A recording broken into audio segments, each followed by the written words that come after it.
২রা জুলাই শুরু হচ্ছে এইচএসসি ও সমমানের পরীক্ষা। তবে পরীক্ষা শুরুর আগেই কুমিল্লা শিক্ষা বোর্ডে উঠে এসেছে উদ্বেগজনক তথ্য।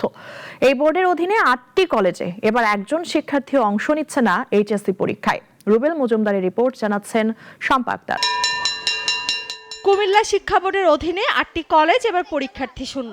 নাম আছে, ভবনও আছে, কিন্তু এবার এসব প্রতিষ্ঠান থেকে নেই কোনো এইচএসসি পরীক্ষার্থী। কুমিল্লার ব্রাহ্মণপাড়া উপজেলার ৬০শালা উচ্চ বিদ্যালয় অ্যান্ড কলেজ শাখার স্কুল চালু থাকলেও কলেজ শাখা এখন অস্তিত্ব সংকটে।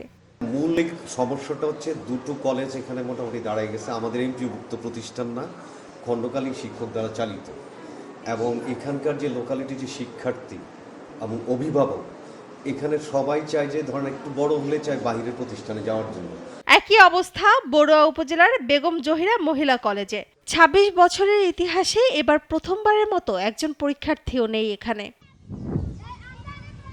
ভগ্নদশার ভবন, তালাবদ্ধ শ্রেণীকক্ষ আর জনশূন্য ক্যাম্পাসই যেন কলেজটির বর্তমান চিত্র।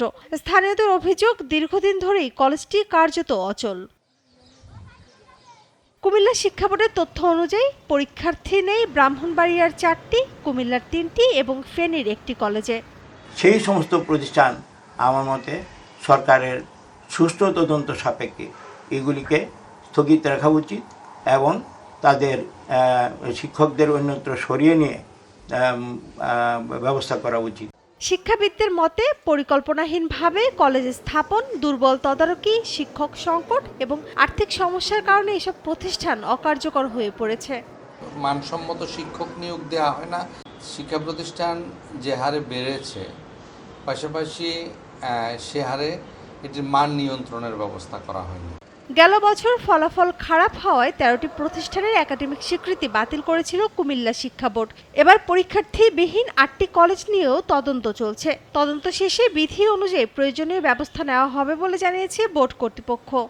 তাদের এই বিষয়টার আমরা একটা নিব, জবাবদিহিতা নিব যে কেন ছাত্র থাকলো না, বা এগুলো বোর্ডকে আপনারা পূর্বে কেন অবহিত করলেন। আমরা তাদের চিঠি দিব এবং মন্ত্রী মহোদয় যে নির্দেশনা দিয়েছে তাদের সে খতিয়ে দেখতেছি আমরা। যে কেউ যে কোনো স্থানে প্রতিষ্ঠান গড়ে ফেলার উদ্যোগ নেওয়া উচিত না, শুধু বাহবা পাওয়ার জন্য অথবা কোনো বিশেষ উদ্দেশ্য প্রণোদিত হয়ে। শিক্ষার প্রতি ভালোবেসেই শিক্ষা প্রতিষ্ঠান করা উচিত।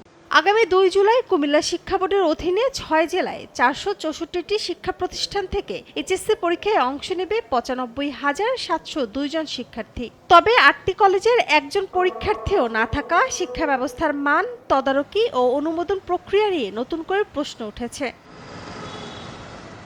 শম্পা আক্তার, নাগরিক।